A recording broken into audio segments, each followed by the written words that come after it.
Hola a todos y a todas. La participación ciudadana es el eje central de nuestra democracia. Estamos acostumbrados a votar cada 3 años, pero el involucramiento de la sociedad en nuestra vida pública no se agota en las elecciones. Existen múltiples formas de participar para incidir en los asuntos que nos importan a todas y a todos. En nuestro estado contamos con 16 mecanismos de participación ciudadana. En este momento se encuentra activo uno de ellos, la consulta popular, que es organizada por el IEPC Jalisco. En esta ocasión, la consulta popular que se encuentra en marcha fue solicitada por el gobernador del estado para preguntarle a la gente como tú o como yo si estamos de acuerdo en que cada 6 años se revise la manera en que se reparte el dinero de los impuestos que recaba la Federación entre las entidades del país. Desde el Instituto Electoral creemos que es fundamental propiciar espacios de diálogo para explicar a la sociedad qué es el pacto fiscal y qué implicaciones tiene que Jalisco se mantenga o sea parte de él. Nada mejor que tomar una decisión informada para contribuir con el futuro de nuestro estado. Agradezco la participación de las instituciones y especialistas que aceptaron formar parte de la deliberación del tema de la consulta popular y al Sistema Jalisciense de Radio y Televisión por su completa disposición para producir y difundir estas mesas de diálogo. Muchas gracias.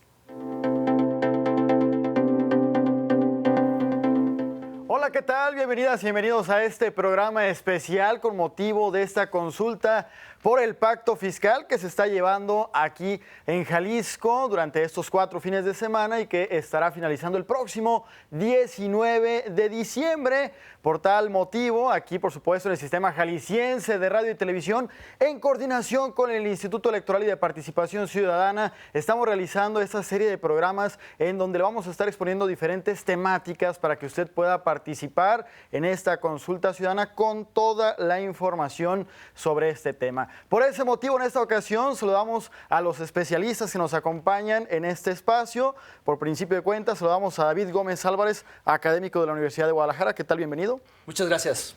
Gracias por estar aquí con nosotros. También recibimos a Andrés Barrios Arena de Nuestro Presupuesto. Bienvenido. Muchas gracias por la invitación. También recibimos con mucho gusto a Paloma Sotelo Márquez del Comité de Fomento y Participación de las OCC aquí en Jalisco. Bienvenida. Muchísimas gracias por la invitación. Y también recibimos con mucho gusto como representante de Voz Ciudadana a Aarón Alexander Flores Romo. ¿Qué tal, Alexander? Buenas tardes. Buenas tardes, gracias. Gracias por estar aquí con nosotros. Y pues si les parece, arrancamos con la primera pregunta para escuchar las voces de nuestros especialistas. El Instituto Electoral y de Participación Ciudadana está organizando una consulta popular solicitada por el gobernador del estado, Enrique Alfaro Ramírez, para preguntarle a la sociedad jalisciense si está de acuerdo que cada 6 años se revise el pacto fiscal. Este tipo de mecanismos de participación permiten a las personas participar en la toma de decisiones de su gobierno e involucrarse en los asuntos públicos de impacto social. Para abrir este diálogo, se sugiere responder a la siguiente pregunta. ¿Por qué considera importante que se realice una consulta popular sobre la revisión del pacto fiscal? ¿Por qué es importante la realización de este ejercicio que empodera a las y los ciudadanos del estado de Jalisco? En voz de David Gómez Álvarez. Bueno, pues yo creo que es un tema muy importante, pero la consulta no lo es. A mí me parece que es una buena idea mal planteada. Y voy a decir por qué. Me parece que el tema del pacto fiscal, del federalismo fiscal, es importantísimo para este país, pero no es nuevo. Desde muchos años atrás, distintos gobernantes han estado intentando que se abra la discusión pública el tema de cómo se distribuyen y redistribuyen los ingresos y los gastos en este país. El pacto fiscal es justamente ese acuerdo que existe entre los distintos estados y el gobierno federal que componen eso que se llama federación. Un estado por sí solo no puede realmente convocar a que se revise el pacto fiscal. Por más consultas, por más votaciones, por más ejercicios democráticos, no puede. Tiene que hacerlo con el conjunto de los demás estados y con el gobierno federal. El problema de una consulta popular que si bien inaugura una figura de democracia directa fundamental como es esta, la consulta popular, me parece que por tratarse de un tema muy técnico que debió haberse discutido de manera mucho más amplia, de haberse explicado de manera mucho más incluyente, con distintas voces y posiciones, no se hizo. Por tanto, realmente una consulta popular como esta no está entusiasmando prácticamente a nadie. Lo que hemos visto son votaciones inducidas, incluso acarreos, y no realmente una participación espontánea, comprometida, convencida de salir a votar por un tema que es muy complejo. Técnicamente hablando, es muy difícil de entender. Y no significa que uno esté en contra de que haya un mejor trato para los estados, donde incluyo a Jalisco. No es que uno se oponga a que haya una mayor descentralización del gasto, sino que debería de discutirse con la responsabilidad que supone un tema como este, donde hay que incluir otras consideraciones, otros principios como el de subsidiariedad, el de descentralización, el de subsidios cruzados, en fin, una serie de consideraciones que no nos lleven a reducir el tema a que Jalisco pone tanto y le regresan menos y por tanto queremos que nos den lo que nos corresponde. No, esa creo que es una discusión mal planteada. Bien, ahora también escuchemos el punto de vista de Andrés Barrios. Gracias. A ver, creo que coincido con la posición de David. Creo que esta consulta ve un tema que tal vez no corresponde estarse discutiendo dentro de la ciudadanía, ¿no? A ver, por un lado, el pacto fiscal, pues sí, es esta parte de cómo los estados nos organizamos para entre todos tener un pacto de solidaridad, de fraternidad, que son los valores de la democracia, ¿no? Y son los valores precisamente del federalismo. Y todos aportamos a una bolsa federal, es cierto, todos los estados aportan, todos los ciudadanos que viven en los estados aportan esa bolsa federal con impuestos como el IVA, como el ISR, como el IEPS, ¿no? Y son todas y todos los ciudadanos, ¿no? Cualquier persona que va, aunque no está de alta en el SAT o aunque no esté registrada, si va a la tienda de la esquina y compra un refresco, pues va a pagar IVA y va a pagar IEPS, ¿no? Y esos son impuestos que está aportando la federación. Entonces, hay también otros impuestos, ¿no? Que son obligación de los estados y de los municipios recolectarlos. Por ejemplo, aquí en Jalisco tenemos el impuesto sobre la nómina, que este año creció al 3%, y también tenemos el impuesto al turismo. En los municipios, pues pagamos el predial, que es el que más no tenemos a la mano, ¿no? Todas estas tres bolsas que se recaudan a la federación, al estado y a los municipios, pues tienen que servir para otorgarnos derechos, ¿no? Para otorgarnos el derecho de acceso a la salud, a la educación, a la seguridad, ¿no? Y cada uno de los tres niveles de gobierno pues tiene sus atribuciones o sus responsabilidades para que nos garanticen ese acceso a derechos. Por ejemplo, la federación nos da la electricidad, ¿no? Con ese dinero que le entregamos a la federación, pues nos entrega, tal vez lo gasta para darnos electricidad. Y dicho sea de paso, pues bueno, Jalisco produce el 0.2% de la electricidad que hay a nivel nacional, pero consume el 6.2% de toda la electricidad que se genera en México, ¿no? Entonces, ahí estamos aportando bien poquito y estamos consumiendo mucho. Y precisamente, gracias a que hay un pacto en la federación de producción de electricidad y de consumo de electricidad, es que no nos quedamos sin luz en Jalisco. Porque si en algún momento Tabasco o Veracruz dicen, yo me salgo del pacto de la electricidad, pues nos quedamos sin luz y Jalisco se para, ¿no?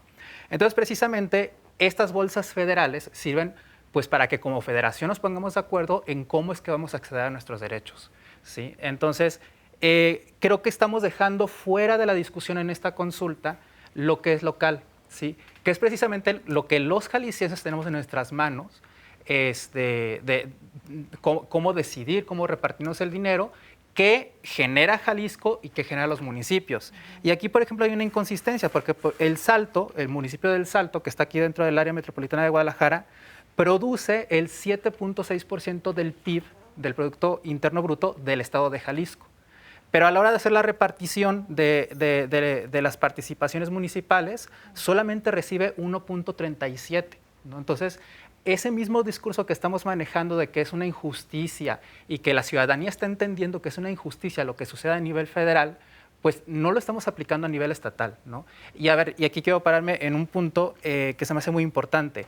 Jalisco tiene la capacidad de producir riqueza, ¿no? De aportar esos 8, que no son 8, es una mentira, son 7 de cada 100 pesos al PIB nacional, porque tiene la infraestructura necesaria para hacerlo. ¿Y quién nos puso en esa infraestructura? Fue la Federación. Gracias a los impuestos de Ciudad de México, que por ejemplo Ciudad de México aporta el 60% de las contribuciones de impuestos federales. ¿Sí? Y eso estamos recibiéndolo nosotros como acceso a derechos y como infraestructura para poder precisamente pues, generar la riqueza que estamos generando. Muy bien, Andrés, pues muchas gracias por ese punto de vista. Ahora te escuchamos a ti, Paloma Sotelo. Muchísimas gracias. Creo que la consulta es importante porque al final es el resultado de años de lucha ciudadana por crear nuevos mecanismos para hacer que la voz de las y los ciudadanos se escuche más allá de los procesos electorales tradicionales, ¿no? Es decir, tenemos el mensaje que se está enviando es que tenemos el derecho y la capacidad de opinar de temas públicos que sean relevantes, o sea, por ley está descrito las consultas populares son pertinentes cuando hay temas de carácter público que tienen impacto social y que hay una autoridad correspondiente que consulta a la ciudadanía para saber una especie de termómetro por dónde están los ánimos o la opinión popular, ¿no? Es decir, esto no significa que ya haya una instancia pública que está encargada de tomar una decisión, de proceder en este tema. Lo existe, pero este mecanismo lo que quiere es consultar y recibir la opinión de la ciudadanía de manera abierta. Ahora, eso de manera general. En este caso específico, creo que también es importante que la ciudad, si sirve como una invitación para que la ciudadanía se involucre y se informe sobre esta tendencia que está habiendo de concentración del poder federal en distintas áreas y en distintos aspectos, una de esas la parte fiscal, pues bienvenido que la gente se anime a informarse, a tomar decisiones y a saber cómo hacemos para hacer una especie de contrapeso y que entonces el federalismo no se vaya debilitando. El federalismo en automático no nos genera democracia, pero sí es importante reconocer que hay esta tendencia de centralización y entonces, bueno, este puede ser un espacio para que la ciudadanía se exprese. Ahora, es muy importante que como ciudadanas y ciudadanos defendamos estos mecanismos de participación, ¿no? Es decir, la forma es fondo y tenemos que estar muy atentos no solo a los temas, es decir, cuando decimos es un tema público, es decir, con qué criterios vamos a decidir cuándo sí es un tema público que amerita una consulta y cuándo no, en qué momentos y en qué tiempo se está haciendo y cuál es el fin o el propósito, qué se va a hacer con esa información que se recabe. Esto para claramente decir que efectivamente sea un insumo para mejores tomas de decisiones en materia de política pública y no tenga otros fines que puedan ser de carácter político electoral y que van más allá del propósito de por qué existe este mecanismo. Aaron Alexander, para ti, ¿por qué es importante este tipo de ejercicios? Bueno, yo considero que siempre la opinión de la ciudadanía es importante. Sin embargo, me parece que en la ejecución del ejercicio no se llegó, por ejemplo, al grupo de la juventud. Yo nunca escuché, nunca me enteré de que se iba a hacer una consulta ciudadana. Y como yo, pues somos muchos, ¿no? Somos muchos los que no nos llega este tipo de información. Y eso me lleva a mi siguiente duda, mi siguiente pregunta para los expertos, que es, cuando hablaban de inclusión, ¿se referían a la inclusión de los diferentes grupos poblacionales o se referían más a lo que se hablaba sobre el Estado y lo que se aplica en el Estado, lo que se aplica a nivel nacional, que no se está aplicando a nivel estatal, o a qué se refieren con inclusión?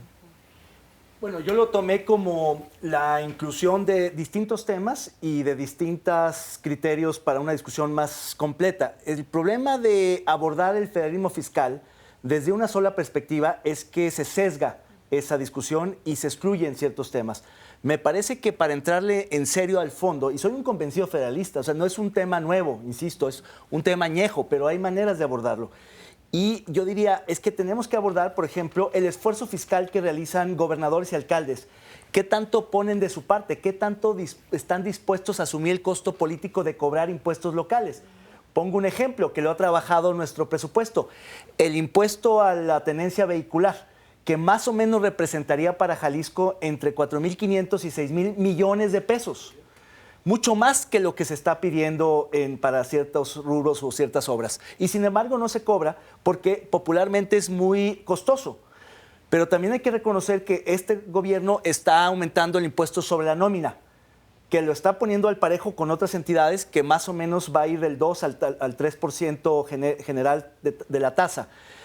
Pero me parece que para exigir también hay que comprometerse y hay que dar resultados. Es decir, tiene que ser parejo, no solo respecto al gobierno federal, sino al conjunto de entidades que conforman la federación, porque hay principios en juego que hacen del país una nación. Principios como la solidaridad, la subsidiariedad, los subsidios y demás, que de otra manera, entonces el país se desintegraría porque los ricos dirían yo no quiero subsidiar a los pobres y los pobres simplemente no estarían en la federación.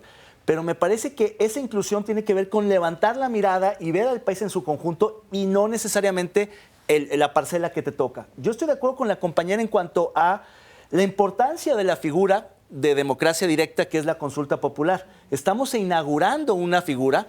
Muchos llevamos décadas luchando porque se incluyeran ese tipo de mecanismos de participación en la legislación local, pero a mí me parece que no es, digamos, el tema ni el momento más adecuado para inaugurar una consulta. La consulta per se, por supuesto que es buena, pero el problema es que las consultas no son abstractas ni genéricas, son concretas y se refieren a temas específicos con preguntas muy puntuales que me parece que no está ni siquiera completamente leída. Habla de la posibilidad de que Jalisco abandone el pacto fiscal, algo que política, legal, constitucional y materialmente es muy complicado. Se podrían legislar, como se pretende hacer, una legislación que le dé salida, la posibilidad de que Jalisco realmente revise su permanencia o no en el pacto. Pero en términos reales, ni Cataluña, ni Bavaria, por poner el ejemplo de España o de Alemania o de otros, o Santa Cruz en Bolivia, han realmente planteado una salida real. Y los que lo han hecho, así les ha ido. Así es. Como Brexit. Entonces, me parece que es un tema mucho más político que técnico y también habría que decirlo, se vale. Bien, si les parece a nuestros analistas, vamos a ver la segunda pregunta de este programa especial.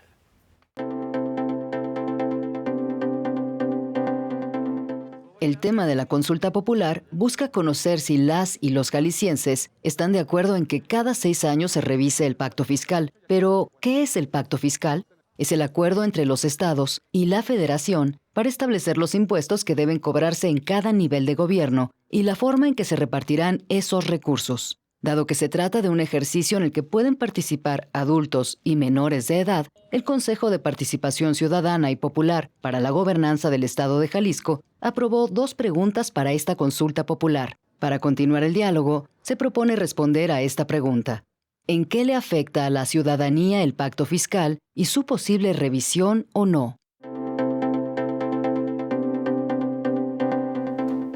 Vamos a conocer la respuesta a esta pregunta en voz de Paloma Sotelo. Te escuchamos, Paloma. Muchas gracias. Para ponerlo de manera como muy sencilla, en términos muy accesibles, el pacto fiscal básicamente es que los estados de esta federación nos ponemos de acuerdo, se pusieron de acuerdo para decir, a ver, vamos coordinándonos en la forma en que recaudamos impuestos y en la forma en que redistribuimos estos recursos que como federación generamos. De fondo, tiene una intención de no duplicar la recaudación fiscal para no hacer peso adicional innecesario en las y los ciudadanos, pero también tiene un componente, un criterio de solidario. Es decir, somos federación y necesitamos que nos vaya bien y nos vaya yendo mejor a todos. Esto implica que aquellos estados que por una serie diversa de factores que están más rezagados en términos económicos y de desarrollo, puedan de alguna manera a través de la redistribución fiscal ayudarse a reducir esta brecha de desigualdad y garantizar que pueden brindar a sus ciudadanos los servicios básicos indispensables como salud, educación, seguridad, acceso a la justicia. Entonces, es bien importante que si no nos quedemos con el puro argumento de decir damos más y recibimos menos, porque esa es la noción de la federación, es decir, vamos en conjunto con una visión a largo plazo y una noción federalista a tratar de que nos vaya mejor a todos, ¿no? En el mediano y largo plazo, si les va mejor a los demás estados, también les va mejor a Jalisco. Entonces, la invitación es a que como ciudadana y como ciudadano te informes más allá de los argumentos como iniciales que puedas escuchar y que entendamos de fondo cuál es la intención. ¿Cómo nos afectaría a las ciudadanas y a los ciudadanos esto? Pues nos impactaría a todos, ¿no? Algo que también es importante, que ya comentaba el compañero, hay que diferenciar, son dos cosas distintas. Una es mi opinión respecto a si se debe o no revisar el pacto fiscal y los términos y condiciones, por decirlo así, y otra es si debemos o no salirnos del pacto fiscal. Eso no se está preguntando aquí, aunque en la pregunta puede resultar confusa porque se menciona la posibilidad, pero ahorita es, ¿se va a revisar o no? ¿No? Entonces, sí nos impactaría, sí es importante que nos informemos y que en ese sentido emitamos una opinión, ¿no? Andrés Barrios, tu punto de vista.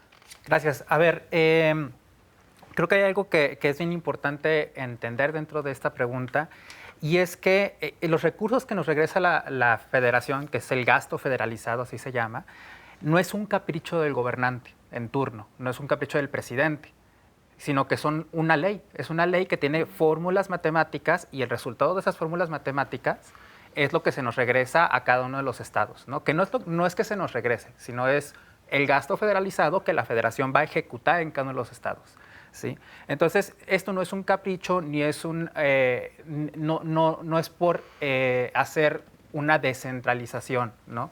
La descentralización va a suceder en el momento en que los estados de la República puedan generar sus propios recursos y no estén dependiendo de los recursos de la federación, ¿sí? Por ejemplo, el estado de Quintana Roo genera 6.52% de la riqueza que genera el estado de Quintana Roo, recauda el 6.52%, ¿sí?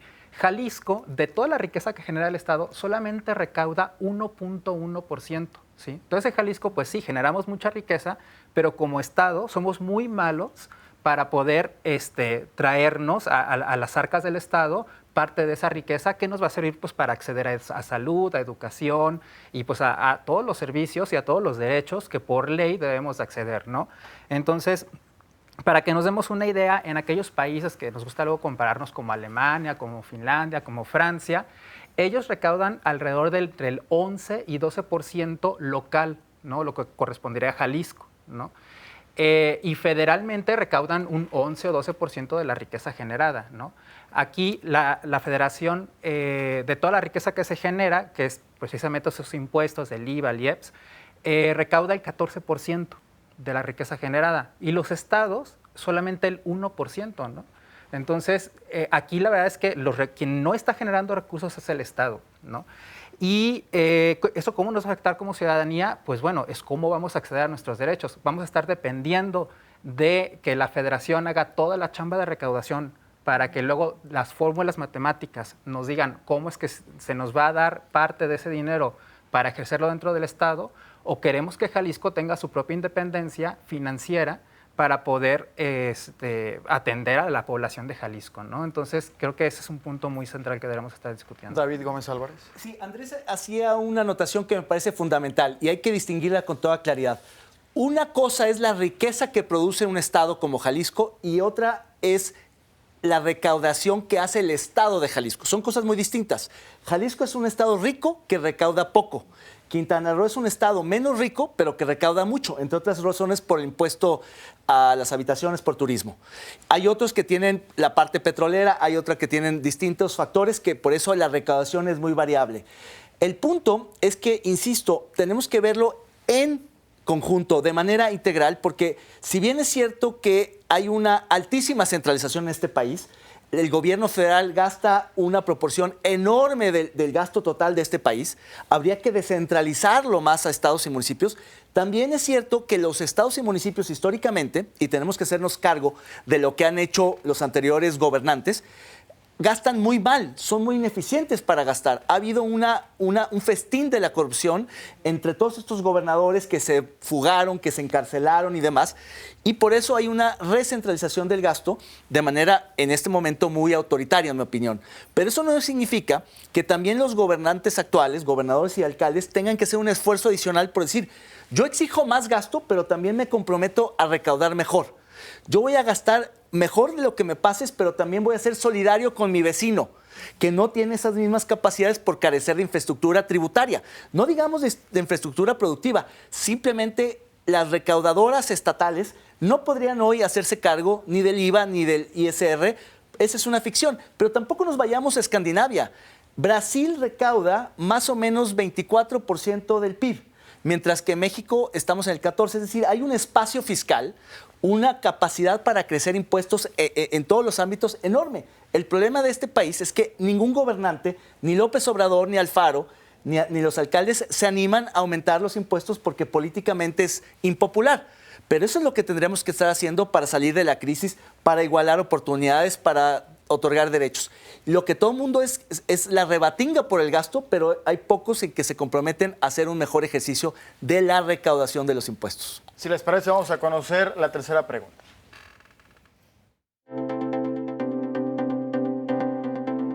La democracia depende de la participación de todas y todos. Por eso, resulta fundamental conocer que existen múltiples formas para involucrarnos en la vida pública de nuestra sociedad. Si bien el voto es la base del sistema democrático, existen otras formas para fortalecerlo y nutrirlo en nuestra vida cotidiana. Mecanismos que sirven para involucrarnos en la toma de decisiones públicas, para vigilar el desempeño de nuestros gobiernos y exigirles resultados. En ese sentido, y para concluir con el diálogo, se plantea la siguiente pregunta. ¿Qué tan importante es promover estos mecanismos de participación entre la sociedad jalisciense? ¿Qué tan importante es esto, Aaron Alexander? Gracias, pues creo que coincido con la opinión de mis compañeros. Creo que siempre fomentar y cuidar este tipo de ejercicios de participación ciudadana es bueno. Lo que claramente queda en duda es si está bien ejecutado y pues principalmente yo quisiera preguntar a mis compañeros expertos, así como que bajando las ideas a la población mexicana en general y sobre todo a la jalisciense, ¿cómo nos impactaría? ¿De qué maneras concretas impactaría si se revisa o no este pacto fiscal? ¿Alguien que quiera responder rápidamente? Bueno, justo la pregunta de la consulta va de la mano con una iniciativa de ley que está en el Congreso y que se le pidió al Congreso que no se votara, que no se le diera proceso hasta que sucediera la consulta, ¿no? Y es lo que da vida a esta consulta, ¿no? En la iniciativa del Congreso tiene 3 puntos. La primera es la creación de un SAT estatal, por decirlo de alguna manera, que eso es algo muy bueno porque Jalisco necesita recaudar más impuestos y para eso necesita una institución fuerte que recaude impuestos, ¿no? La segunda es el Congreso es quien actualmente tiene las atribuciones de poder decidir si se queda o se sale del pacto fiscal. Él es el que lo firma, ¿no? En esta iniciativa, esa atribución que es el Congreso se la quieren pasar al gobernador, ¿no? En lugar de que un cuerpo de diputadas y diputados de distintas expresiones y con distintos puntos de vista deliberen en un tema tan importante, esta iniciativa lo que pretende es que esa decisión sea exclusiva del gobernador, de una persona, lo cual se me hace terriblemente peligroso, ¿no? Es justo lo que hablábamos del centralismo, pues lo estaríamos viviendo aquí a nivel estatal, ¿no? La tercera es precisamente que ahora, pasándosela al gobernador, que tenga la obligación, o de quien sea la obligación, de revisarlo cada 6 años. Y no tiene ningún sentido, ¿no? Porque, a ver, a mí no me tienen que obligar a algo que ya es mi atribución, ¿no? Si ya dentro de mis obligaciones está revisarlo, pues ¿para qué necesito una ley que me obligue a cumplir lo que ya tengo que hacer, ¿no? Entonces, yo lamento que esta primera consulta, que es tan importante, está alrededor de un tema que, pues para empezar, desde el gobierno se le está dando una promoción para la única respuesta posible que tiene, porque creo que alguien que vote que no se va a ver muy mal, ¿no?